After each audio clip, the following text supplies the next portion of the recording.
Welcome, everybody. I'm very excited about this program. As David said, I'm the executive director of the Baeck Institute, and this program is the second of representing the second era of our year-long project, Shared History. And David will enter the URL to that project in the chat box, and I invite you to join it and to get an email weekly to learn more about this exciting project that goes over 1,700 years of German Jews in German-speaking lands.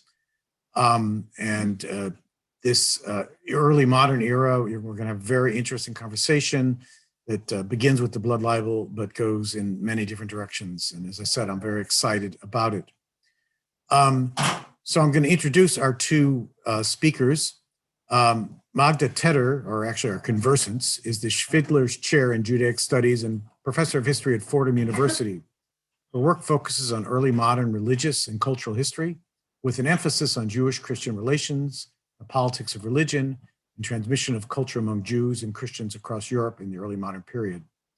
She published numerous articles and books in English, Polish, Italian, and Hebrew, and was recently appointed the 2020 to 2021 National Endowment for Humanities Senior Fellow at the Center for Jewish History, where, for those of you who don't know, the Baeck Institute is one of 5 partners in this wonderful organization on 16th Street in Manhattan. Right now, she's working for this period at the Center for Jewish History on a project, The Dissemination and Uses of the Jewish Past, the Role of the Present in the Production and Politics of History. Magda has brought great energy to Fordham University, and I wanted to pitch 2 of her upcoming events. On Wednesday, April 7th at noon, Zohar Segev is speaking, Rethinking the Dilemma of Bombing Auschwitz, Support, Opposition, and Reservation. And of course, you can see this and the next one I'm about to announce on the website of Jewish Studies at Fordham.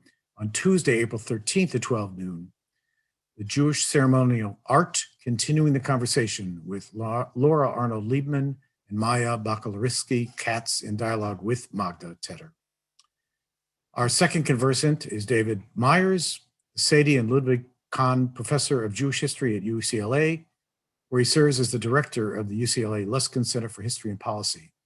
He's the author or editor of 15 books in the field of Jewish history, including a forthcoming book with Naomi Stolzenberg on the Satmar Hasidic community of Kiryas Joel. He is co-editor of Jewish Quarterly Review and the president of the New Yisroel Fund. What I'd like to say about both these individuals, they are great scholars, tremendous colleagues, and also dear friends. So I'm very much looking forward to this conversation. And I almost forgot, please start whenever you're ready, putting your questions in the Q&A box, because after they're talking for a while, David and Magda will open to your questions. Thank you very much. Thank you very much, Billy. Great to be here. Great to be in conversation with you, Magda. Thank you. So what we decided to do is, rather than have a presentation and then a response, rather to just be in conversation about Magda's wonderful and award-winning book, Blood Libel, and really the largest subject of the blood libel as it has played out throughout history. It is a sadly appropriate time as we approach the Passover holiday to talk about the blood libel. And it's also appropriate because what stands at the center of Magda's book is an episode that, in fact, is represented in the Baeck Institute Shared History Project. That is the account of the trial of the murder of a Christian toddler in the Italian town of Trent, or Trento, by the name of Simon in the year 1475. And that episode really begins an extraordinary journey of one instance of the blood libel that has lasted to this day. So I want to begin, Magda, by asking you, what lies at the heart of this particular story that has had such resonances and roots and that captured your attention? Thank you so much, David. I'm really delighted to be in conversation with you. especially about thinking about history and what it all means. Simon of Trent, I'm going to show you a couple of images so that you can see what this is all about. And share screen here. So you can imagine what it is. So the objects we're discussing in the shared history project of this period is these records, which are at the Yeshiva University Museum. You can see a very splendid manuscript here, which also, it's in German, but also preserves some aspects of Hebrew. And those of you who can read Hebrew know this is very timely, because these are the Makot Mitzrayim, the plagues of Egypt from the Haggadah that are displayed here. But the most famous image of this story, of Simon of Trent story, is the one that we see on the screen. If you ever Google blood libel, this is, I can guarantee you, will be one of the dominant images that has come in play. So I will stop the screenshot for now, but I have some other images to show you later on. So why this story? Why is it so important? So this is not the first one and not the last one of accusations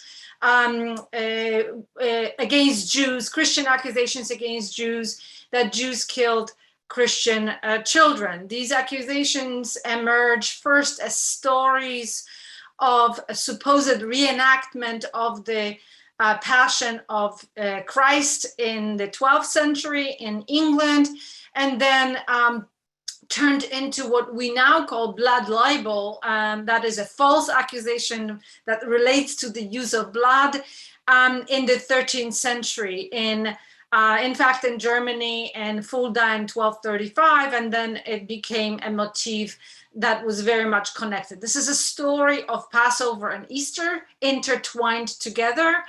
And in fact, we are speaking today on March 25th. March 26th was when Simon's body was found under the house of a Jewish family in Trento in 1475. So the toddler Simon disappeared on the Thursday before Easter. At the beginning, people thought he drowned, and then rumors began to spread that perhaps Jews killed him. And when his body did wash up under the house of a Jewish family, then the bishop, who was also a secular, he was a prince bishop, immediately took advantage of that accusation to benefit or to mobilize interest in his town. Why was it important? 1475 was a Jubilee year, and pilgrims were coming down from all over Europe to Rome. So he wanted to give them a reason to stop by in Trento.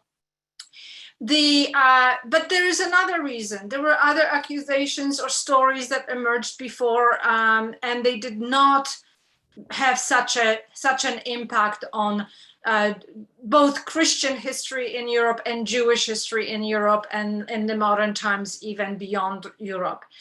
And one of the reasons is that 1475 was just barely 2 decades away from one of the major technological transformations in the history of culture, and that is the invention of the printing press. And the bishop, who was an avid reader, who bought books, printed books and others, and he was aware of the power of the new medium. And he immediately took advantage of it by sponsoring printed pamphlets. And maybe that's the time for me to show you the screen again, some of those examples beyond that. Broadsides, this is an image of a one-page print. So you see the visualization of the story for the first time really in history. People were able to visualize this accusation, and it was because it was reproducible in mass production. It spread far and wide. So here you have obviously the scene of supposed martyrdom of Simon. Here is another broadside that is one-sided print, encouraging pilgrims to come to Trento to see the body of Simon. And here is one of the earliest books, which is it's a very short pamphlet, but which is important also for the history of print, because it is one of the earliest, if not the earliest, examples of images used directly with the relevant text. So for us, it might be like normal, but for the 1400s, 1475, this was a very unusual combination of the story in text corresponding to the image rather than having just a generic image. And here's only the images from that pamphlet. You can see showing the scenes of what supposedly happened. The bishop sponsored also art in churches and in physical sculpture. He really started a first multimedia campaign that I think in history, propaganda campaign. So this story captured the imagination. It spread beyond the small towns as the other previous tales may have been known only locally. So that's Right. why it is so important. So I just want to, in a certain sense, review that. I mean, we know of ritual murder accusations, as you mentioned, in Norwich and Blois in the 12th century. And we even had a blood libel accusation in Fulda in 1236. But what is new here in 1475 is this convergence of three things, at least that I've heard from you. The marketing opportunity represented by the Jubilee, right? The advent of the printing press, and the visual imagery that attended this murder. And all of this really takes place within the very complex relationship between medieval and early modern Christianity and Judaism. And when we think of a shared history, we have to think of just the complexity of that relationship. And I'm thinking in particular of the constant, tense, and inarticulate dialogue between Jews and Christians in the Middle Ages and early modern period, where there's a tremendous amount of shared ritual, liturgical, and even theological concepts. I mean, look at Easter and Passover, these two festivals of spring renewal, but also immense amounts of hostility and enmity. And I'm just wondering, in light of the overall shared history framing, what do you say? The proximity of Passover and Easter and the nature of that dialogue, that very tense and often inarticulate dialogue. It seems like Simon of Trent and that story really is embedded squarely in that very messy, complicated, and important relationship. Yes, so the season we are in right now was a very tense season. It was a season, a polemical season that always created tensions between Jews and Christians. But it didn't always result in anti-Jewish accusations, right? That's important to remember, that although there were quite a number of them throughout history, they didn't happen every year in every town over Easter and Passover. And what is important to know that Jews and Christians lived very close side by side together. We can actually in Trento map it up. So the three houses of Jews are very close to the church in which Simon's body will be displayed and things like that.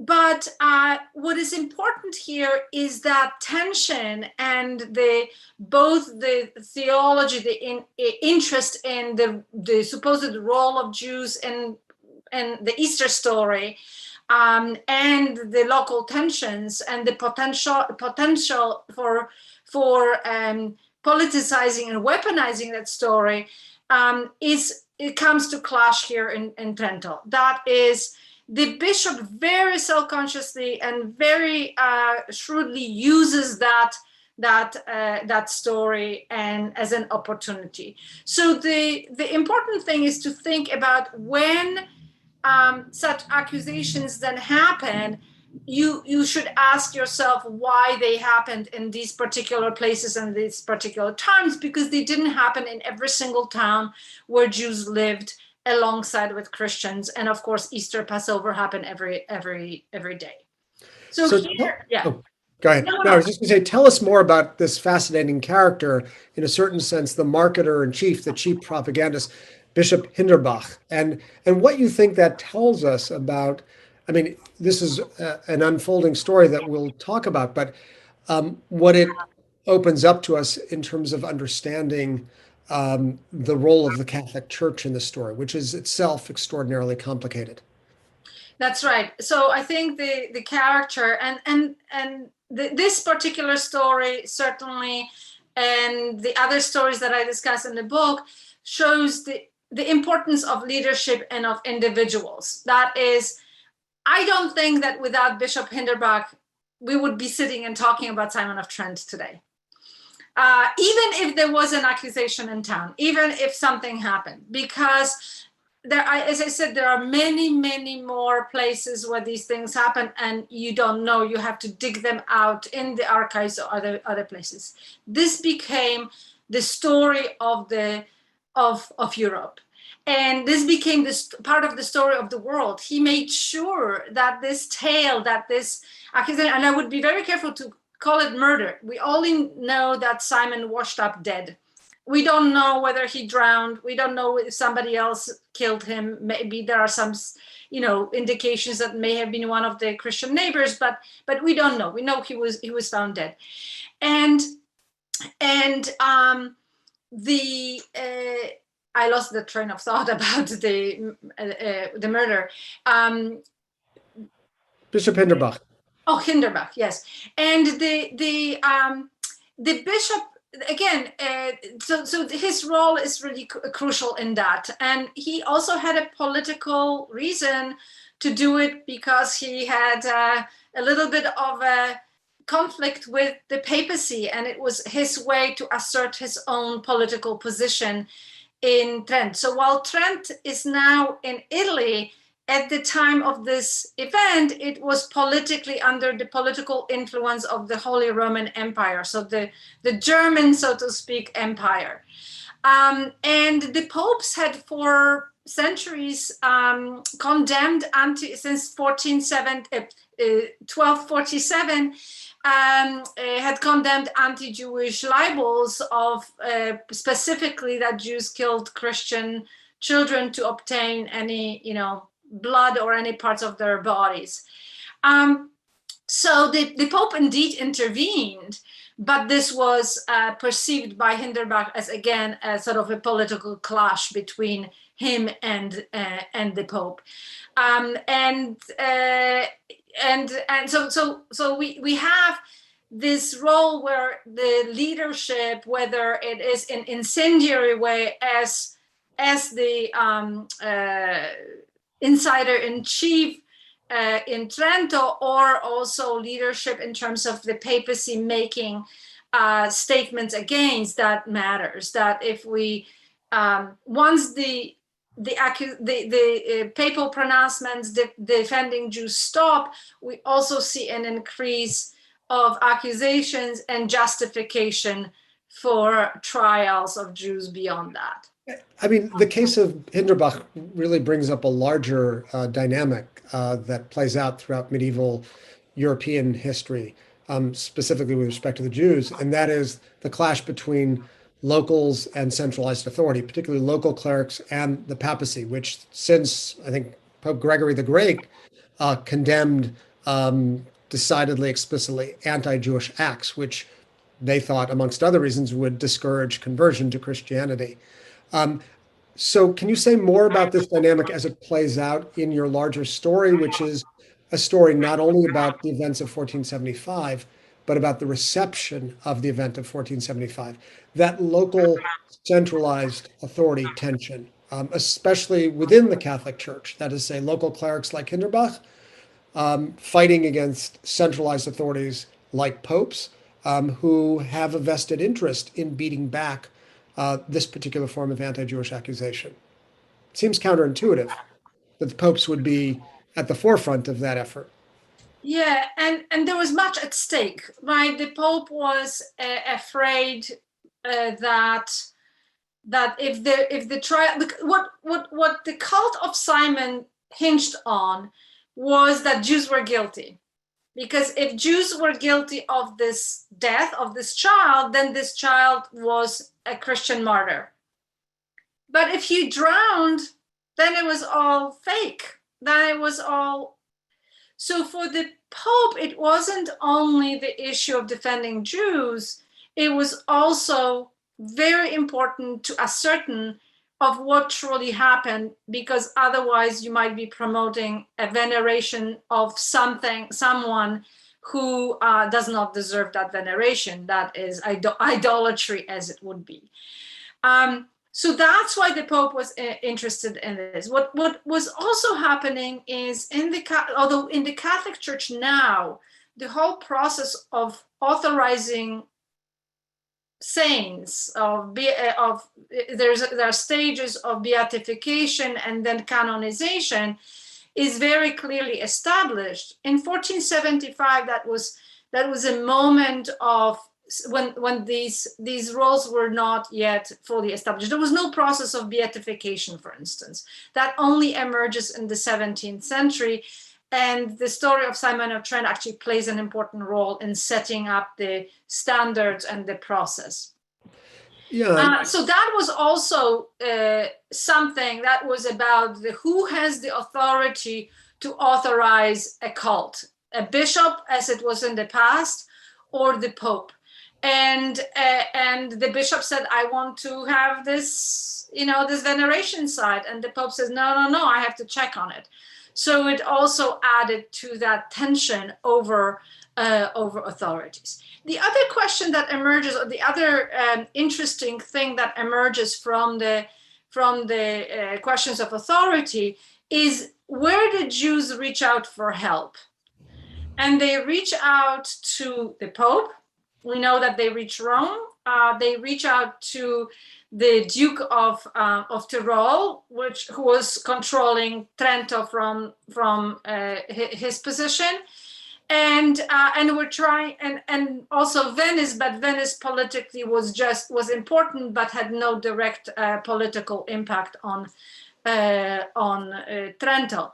So Jews are shown very sophisticated and very well connected in being able to reach to these higher authorities in order to defend themselves. Now, it all fails in the end. And what we learn, and this is really important in terms of how we know about things, is that what we have preserved as the remnants of this case is what Bishop Hinderbach wanted us to see. That is the trial records, whether the ones that are now in the Yeshiva University Museum that are part of the Shared History Project, or the ones in the Vatican, or the ones in Vienna, or other fragments that were and other documents that were preserved in Bishop Hinderbach's archive. That's what we have preserved. He really shaped how we understand this story.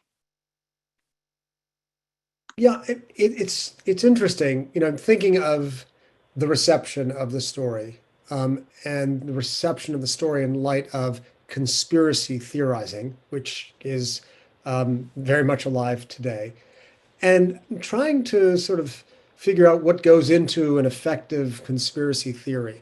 So in this case, we have a clear instrumentalization of the episode of 1475 for purposes that have very little to do with Jews in some instances, like the beatification process, the need for martyrs and saints as a kind of fortification of Catholic faith. But we probably also have a fair bit of real belief that Jews engage in ritual murder for blood purposes. And I'm just sort of trying to unpack what goes into the creation of a conspiracy theory with long legs, as this one clearly possesses.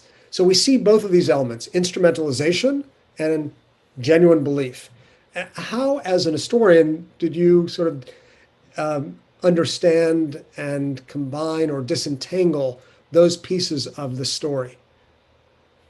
Yeah, you have both the beliefs on some part of people, and you also have persistently through the history of these accusations the skepticism about them. So this is something that we often forget in the history of Jews and Jewish suffering and anti-Jewish accusations, that they have always been people who did not believe in it. With this particular story, one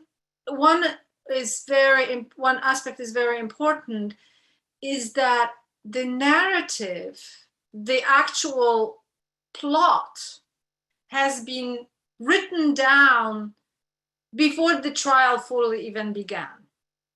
And it was a story that was very well written, and in a Jubilee year also implied that it was also a Jubilee for Jews, and they were waiting for a Messiah, and this was, so it was a very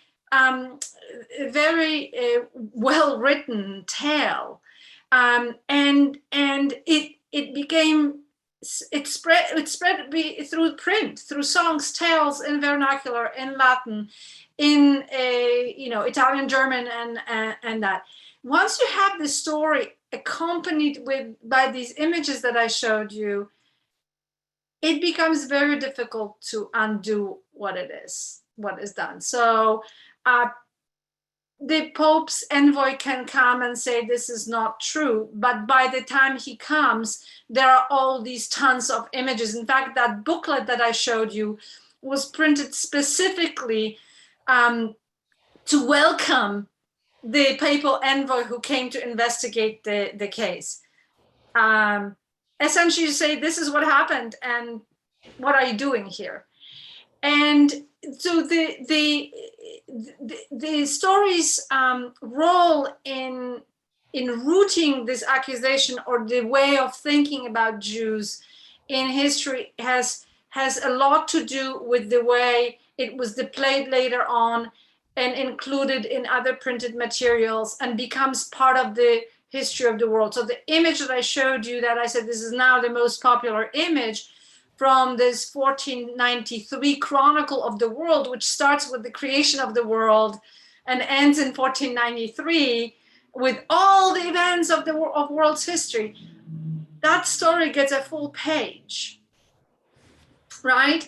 So it becomes part of the story of the world, and with it enter other mentions of Jews that are also very incendiary. Jews as are shown as desecrating Christian objects, or murdering or poisoning wells, or things like that. So the Christian reader, now much more exposed to a combination of these little mentions of Jews in a broader narrative of world history, so to speak, begins to think and see Jews as these dangerous individuals. Now, this is not something entirely new, right? Christian Easter, Passover, Easter story certainly shows Jews as enemies of Christ and Christianity. Sarah Lipton's wonderful book, Dark Mirror, shows the process of inventing the anti-Jewish iconography, the big ugly nose, the thing that served theological purposes of Christians. They had a role to play. These images had a role to play. But with time, Christians begin, at least those who know these things, not maybe the ones who live next to Jews and live side by side with them and are their neighbors, but certainly the intellectuals begin to see Jews as such as well, as these dangerous people. So it's very easy then to see these conspiracies coming in, and again, conspiracy. The first conspiracy is in New Testament, right? Judas betrays Jesus, and for money. So you have both money and you have the betrayal and a plot to kill Jesus. So those seeds are already there, created through this long process and gradual process. So it's not. I mean, the conspiracy of poisoning wells obviously is 14th century. Um,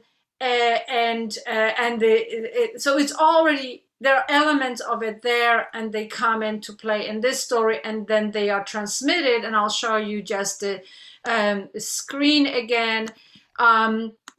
Are transmitted in various chronicles, and this is just an image of this particular story of Simon. But you can see these are not anti-Jewish books. These are books that recount events of the world, and you can see this imagery and coming up. Here's one of the images that came out from the Baeck Institute collection that spread. And here's what I was mentioning: what can Christians read about Jews, even if they don't care about Jews, but encounter them casually in learned books about world history.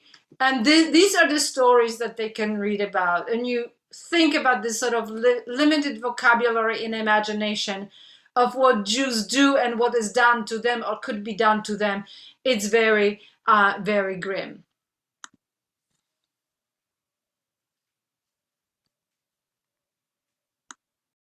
I'm so struck by this question of veracity and what people actually believed, and what you as an historian try to understand. It's certainly the case that there are good theological and social reasons for the persistence of the blood libel, presenting Jews as the classic other in European Christian society. But I'm just curious, did Bishop Hinderbach believe that Jews murdered Simon? And how do you, as an historian, assess sort of the truth claims of this assertion as it gains force over time? I guess I'm curious about that in light of a very sensational book, I think, from the early 21st century by the historian Ariel Toaf, scion of a very distinguished Italian Jewish family, who said that wrote in a book about Simon of Trent that there was some reason to believe that Jews engaged in blood rituals, not necessarily lethal blood rituals, but blood rituals. And so I'm wondering about the veracity that you sort of seek out in characters like Hinderbach. Did he believe, or was this just a good marketing opportunity? And then those who come after him, is it just a matter of some source of psychological comfort, or did they believe? Well, one of the things that again, I'll get to Hinderbach in a moment, but for certainly the later period, the early modern period, one of the eureka moments I had looking at all those printed books was not that they not believe it or believe it. It was like, why are we even asking the question? Why? Of course they believed in it. That's all they could read. If you were an intelligent and educated person and you wanted to read books, that's what you read about. So this was not an issue of some, what we might call deep web, dark web, anti-Semitic stories.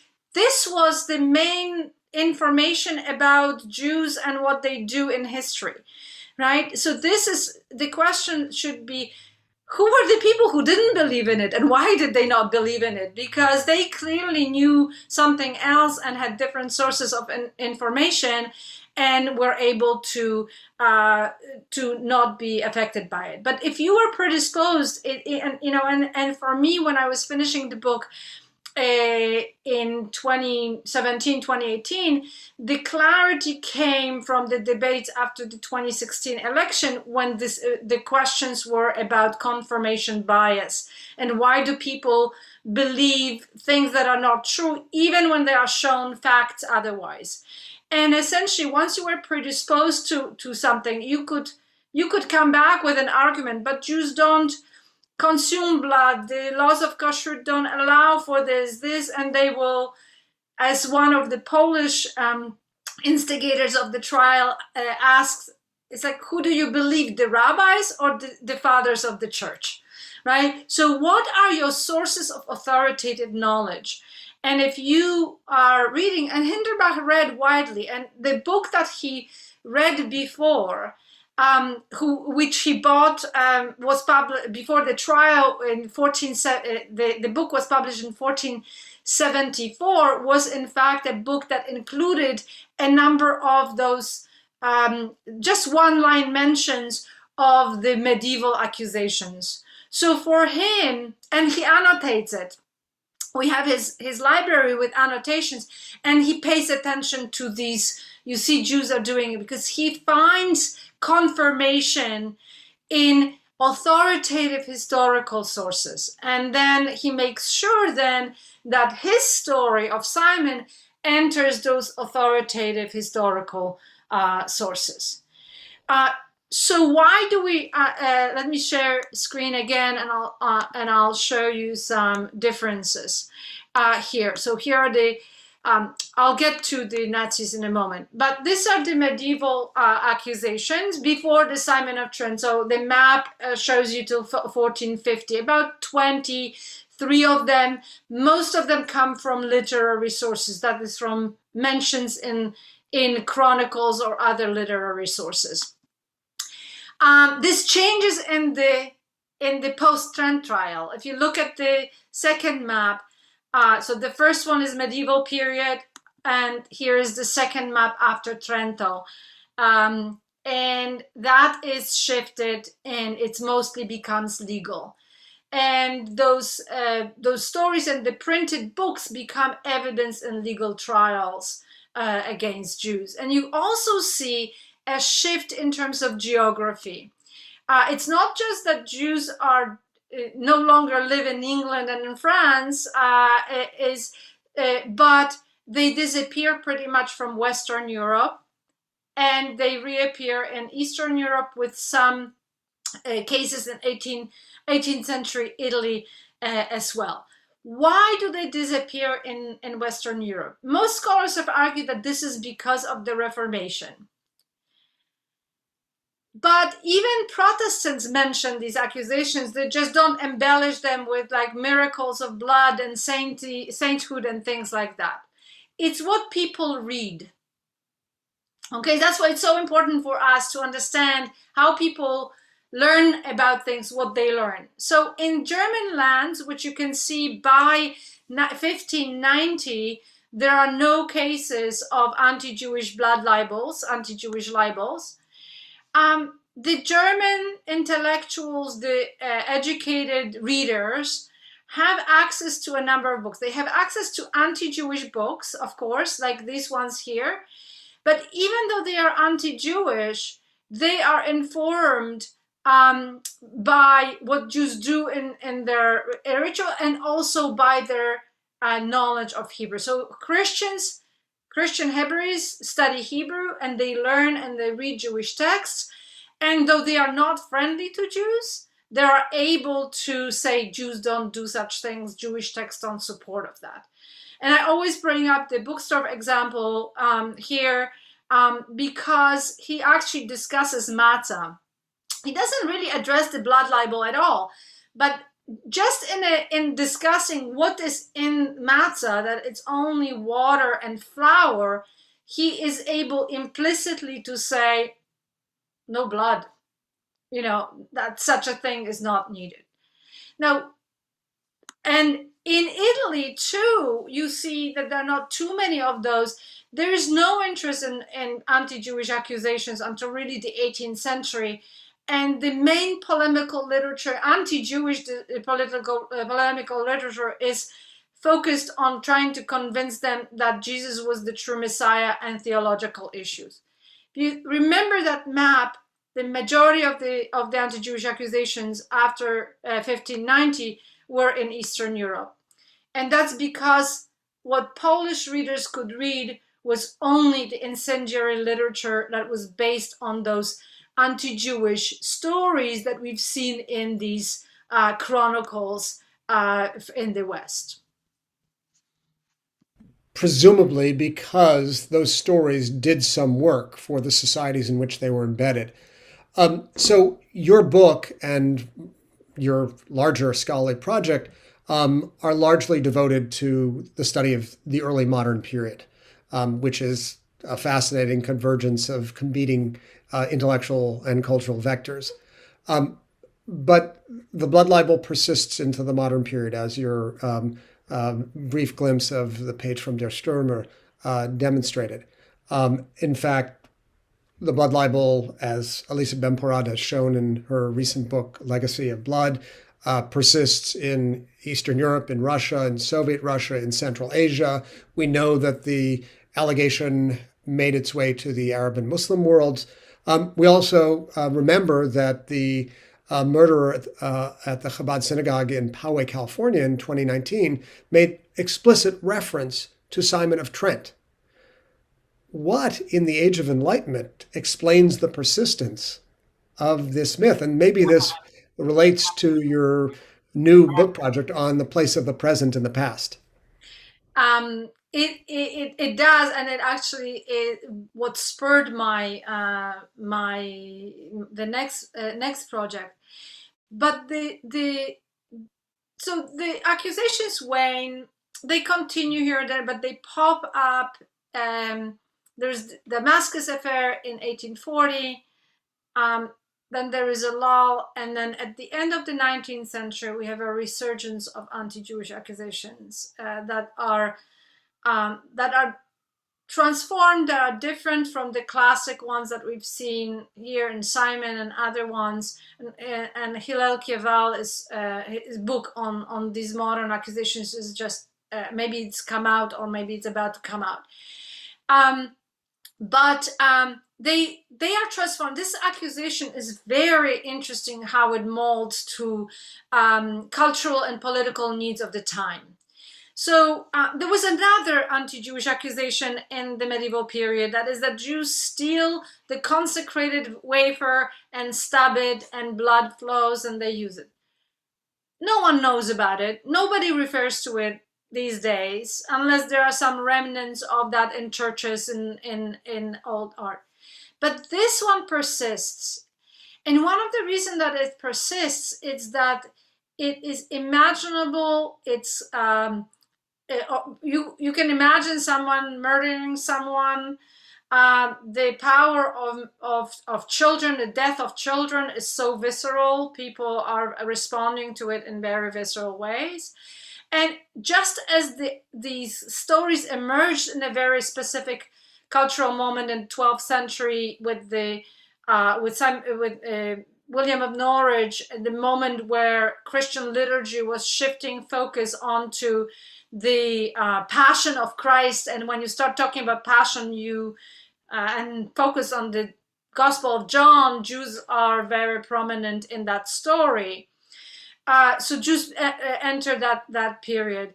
The blood motif is added in the 13th century. That is very much related to the doctrine of transubstantiation, of adding that the wafer transforms into the body and blood of Christ.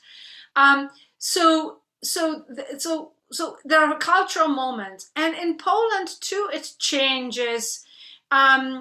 It changes because it's no longer about crucifixion and anti-Jewish and Christian enmity of Jews, supposedly, but it's about their cruelty and exploitation and economic issues.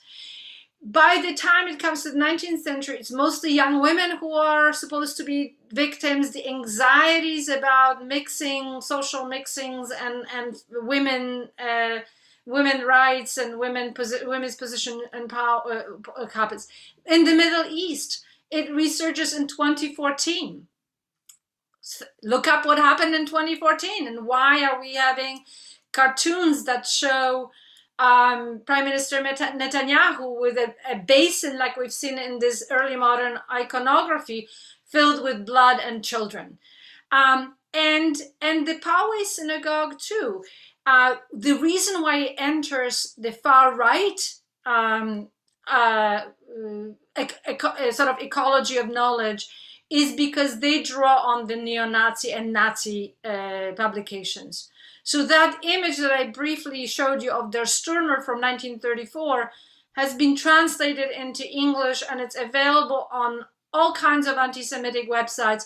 And what was important about that particular issue is that the Nazis were very careful about documenting it, that they were giving you footnotes, giving you the historical images of these things to convey to their Stürmer readers that they are not inventing these stories, that they're historical stories. And that's how it enters the ecology of knowledge for those who then, like the shooter in Poway in San Diego. Okay, I'm going to ask one more question, and then we're going to open up to questions from the audience. But I do want to just remind people that this is the book, Blood Libel. It is the authoritative account of the Blood Libel, and was recognized by the National Jewish Book Award as the best book based on archival research in 2020. And you're, I think, all invited to the National Jewish Book Award ceremony on April 12th, I believe it is. So my last question, Magda, is, what are the most important takeaways from your study of this phenomenon? And I'm thinking in particular of the role of law, religion, and history. You have purveyors of law, religious leaders, historians lining up in support of the account of Jewish complicity in the murder of Simon of Trent, and you have people of law, religion, and history on the other side. So I'm just sort of curious, what's your takeaway as an historian? What do you think we learned from this episode? So I have 3 to 4 takeaways from that. That first, leadership matters, both in terms of who is able to incite people to do nasty things, and also who is able to give the voice of resistance and arguments against it, so those who want to object to things can have a backing of persons of authority. So leadership matters.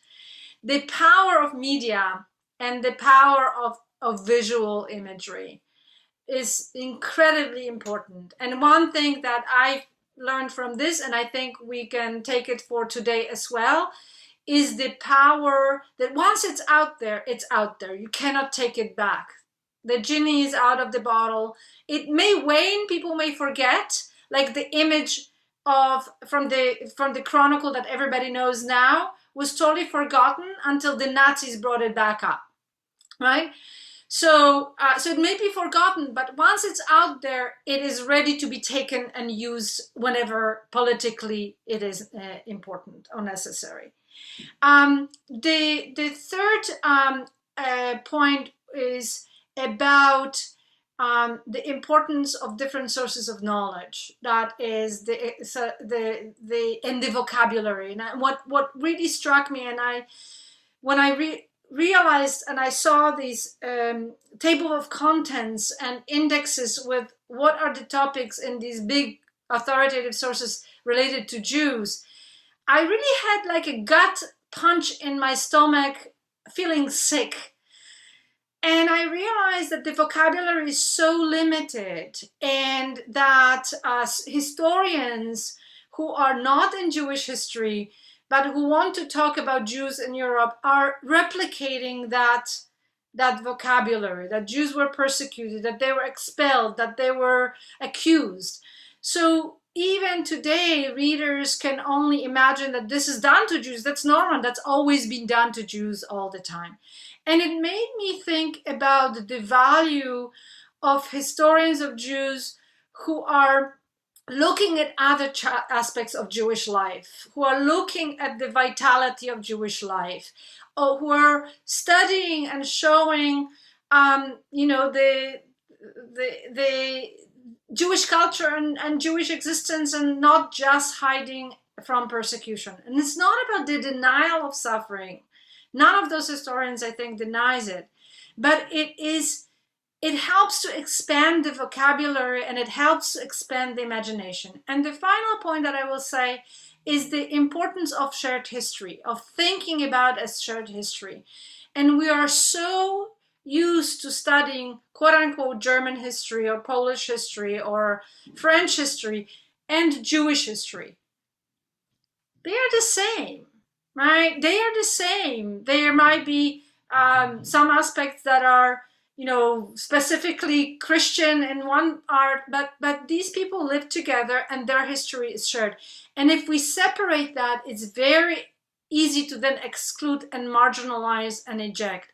And the same applies to the effort of the 1619 project of telling American story as an integrated story rather than separated into two kinds of histories. Yes, I think we've come full circle back to the point of shared history. And with that, I think I'm going to hand things over to David Brown to open up to questions from the audience.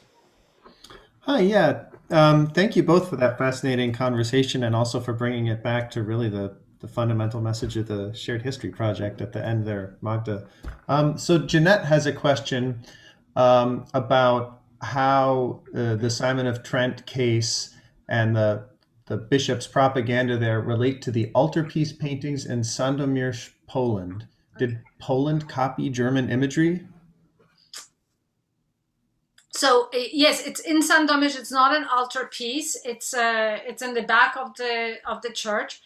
But this actually, the painting is in fact related to the story of Trent. So there were two trials in 1698 and 1710 in the town of Sandomierz, and the priest who incited them was also an avid reader, and he visited Trento and was inspired, in fact, by what he saw on the ground, the imagery of the ground, and it does reflect some of the iconographic and also cultural references, and tries to tie the local trials to that story. In another church in that town, we actually have paintings that are depictions of the Simon of Trent story, not the local story. So there is very much a connection. That story became an inspiration for the priest in 18th century Poland. So we have another question from someone who goes by the name of Zoom User, but I think it brings up an interesting point that you touched on, which is the Reformation and how this played out with the Reformation, which of course came later. But can you elaborate a little bit more on the role of the blood libel in the Reformation? And... So there are two things, and actually that question also touches on another object from the Shared History Project, the Reuchlin book that is in defense of Jewish books. So before the Reformation cannot be understood without understanding the Christian engagement with Hebrew books. So one role that Reformation does play is that it reinforces the interest in the study of Hebrew, and therefore it reinforces Christian interest in study of Jewish books. And that gives the Protestant scholars the knowledge that Jews don't do such things. So even as they still polemicize against Jews and their practices, they are able to push back against it. The other side of the story is the Simon of Trent and his cult was not recognized by the Pope in 1475 or later, but because of that propaganda and because of the facts on the ground, when the bishops and archbishops and cardinals meet in the town of Trento for the Council of Trent, which is convened to push back against the Reformation and to secure the position of the Catholic Church in response to the Protestant attacks. It also exposes these high-profile clergy to the cult of Simon of Trent, which is at the point not recognized, but it gives the opportunity to the Bishop of Trent to begin to lobby for the recognition of the cult officially by the Catholic Church. And the cult of Simon is recognized in 1580s it's a complicated story how it gets recognized. It's locally recognized and authorized for worship in the local diocese. But it also means that this is for the first time that the Pope recognized and validated anti-Jewish accusation. That is, by recognition of Simon as a site of veneration, a relic of veneration, Simon now became the venerated martyr of the Jews.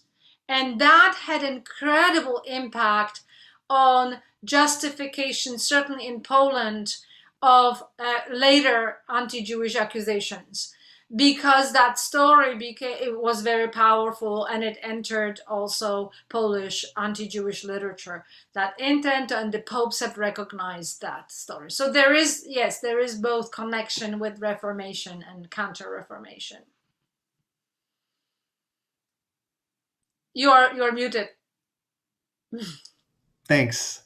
That touches on another question from Bettina, who wonders when the Catholic Church de-recognized the cult of Simon. So, I'm sorry? When did the Catholic Church end the cult of Simon? That's a fantastic question. So the cult of Simon was ended in 1965, on the very day as the Declaration Nostra Aetate was issued during the Second Vatican Council, and it was part of that effort of reconciliation. And then the chapel was blocked off, and any sort of remnants of the cult were removed. There are some still in Trento, remnants in public spaces, public buildings of that cult, and commemorated in that way. We mentioned the book by Ariel Toav. The book by Ariel Toav, which was published in 2007, did create an renewed interest in the story, and has attracted some far-right activists who are trying to push for reauthorization of the cult, because they claim it was unlawfully abolished, and we've seen it this past year in 2020 with sort of a big scandal around a painting by an Italian painter who painted quite an awful but technically quite competent painting of depicting Jews killing Simon. So you're mentioning Christian Hebraists and Johannes Reuchlin and his defense against the burning of Jewish books, and the general work of Christian Hebraists to sort of work towards enlightenment about what Jewish practice actually was, even if it came from a sort of anti-Jewish position. Just makes me wonder about the comments that you had about the role of media in this, and why, whether you think that new media that increases the rapidity with which information travels, fundamentally favors sensationalism over sort of sober analysis and documentation and fact, because you just mentioned that this cult of Simon persisted until Vatican II, the blood libel has persisted, but Johannes Reuchlin and the Christian Hebraists aren't exactly a household concept. So I wonder, I wonder if you can talk a little bit about the role of media, which could, and I think you would agree, did play a countervailing role as well as propagating this horrible. Yeah, and I think one of the things that we can think about is how many of us, and I'm sure all of us have done it, have looked at the headline and made an opinion or had an opinion of what we think about an issue without actually reading the piece, right? The article, which sometimes the headline doesn't correspond to an article that might be more nuanced than the screaming headline does. And these chronicles that I mentioned function as these headlines. That is, chronicles did not record the mundane, right? They recorded the sensational. They were predisposed to recording the unusual, not the normal. And in fact, even in the Simon of Trent story, the narrative is that this is unheard of. Of course, this is heard of because some of these accusations took place before, but it's sensationalized in such a way that this is just this unheard of thing. So what is preserved is the unusual, is the crazy, is the sensational. It's not the daily, the ordinary. And the unusual is what is remembered and what sets the views, opinions, and lens through which people then view groups or events and interpret in that way. So Reuchlin's book would not have been read to the extent, or even his other books would not have been. They were read, but they were read by intellectuals interested in Hebrew language and polemic perhaps and theology, but they were not for people who were casually reading about something. They were not sensational. They were scholarly books. So it's also a difference in audience. Yeah, it's sort of like with us scholars, we write these brick books, but people are reading a 500-word article online. So it's in a sense a very similar way that the nuance is lost because people don't read the full story. So we have two questions about the origins and sort of motivations for the propagandists behind the blood libel that both come from anonymous attendee, but they're sort of similar and interesting, I think. So the first mentions blood libels in Deggendorf and Eichstätt earlier in the 14th century and asks and suggests that those were also created by local religious leaders trying to create a sort of commercial or pilgrimage culture in their particular region.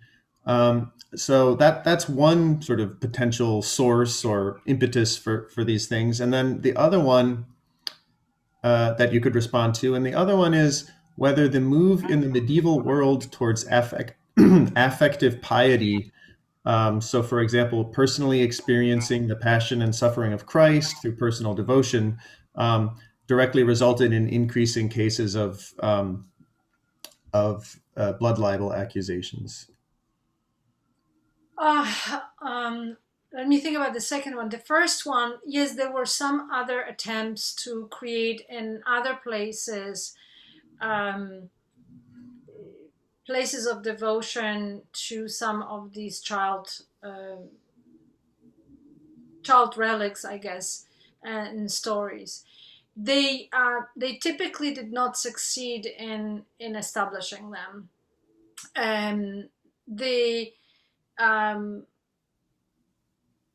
There were the Werner of Bachrach, for instance, a story from I think 1287, if I remember the date correctly. That was not authorized. It was investigated by Rome, was not authorized, and later on, it kind of, when Jews were on the border with France, when Jews were expelled from that region and were no longer living them, it transformed into a Winter's patron story. But this one, Simon of Trent, becomes the most successful, in part because the bishop is able to implant this story and create, as I said, the facts on the ground through art in the region that is not true for the other places. And then eventually he gets recognized. So yes, there were other places where these efforts were made, but were unsuccessful in that way. And of course, William of Norwich and Hugh of Lincoln was also, because they were buried in churches, there were also efforts of making them shrines, and they either are forgotten or they were not, again, officially recognized as such. There's only one other one other example in which the Rome actually authorizes a local cult. None of those veneration sites or the children are ever sainted. They never become saints, but they become recognized as beati, as beatified in that kind of blessed way. It was blessed, I guess. And that's just north of Trent and near Innsbruck and Judenstein. And that's a totally fictional story. That's a story that has that's a legend that is then written down in the 16th century by someone who is actually connected to Trento very, very tightly. He's a physician who examines the body of Simon, whether it's still well preserved in the 16th century. And that is a case where the Pope authorizes the cult, so we have now two, but says that such children cannot be saints, and there are all kinds of legal reasons why not. So that's my answer to the efforts, that there are efforts to do so. Even in Fulda, there was apparently an effort to create or Valrea, if I remember, one of the two early ones, but they don't succeed in doing that. Again, that sort of power of Hinderbach and his machinery. The second one, there is definitely a link between the early narrative in Norwich and the veneration of and focus on the Passion of Christ and the liturgy that is changing at that time. I have not seen any connections between the affect and that devotion, and because that comes a little later in the imitation of Christ that is resonating in these trials. What is more, I think, connected is the beginning of devotion to the baby Jesus and the iconographic depiction of baby Jesus, in the late medieval period, and I think that becomes a much more of a connection with stories like Simon of the young church, and certainly iconographically we see a lot of connections later on between the baby Simon, the toddler Simon, and the toddler Jesus, in the way it was connected. And the other.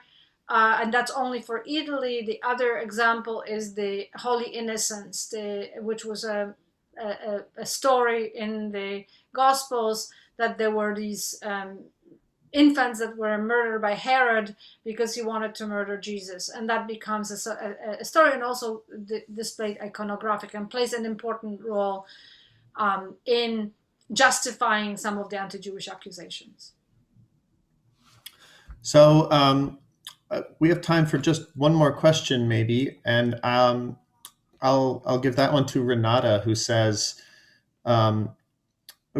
refers to the Christian Hebraism, the Vatican II, as instances where the dial was turned back a little bit.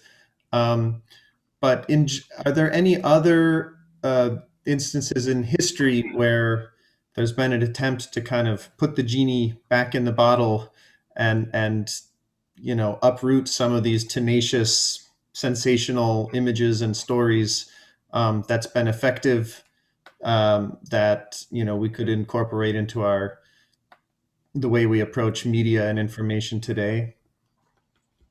I think the successful, I'm not sure how you measure success, but I think the public statements mattered, in both by popes and emperors, because they were used as legal defenses in that way. So I think one of the important thing was to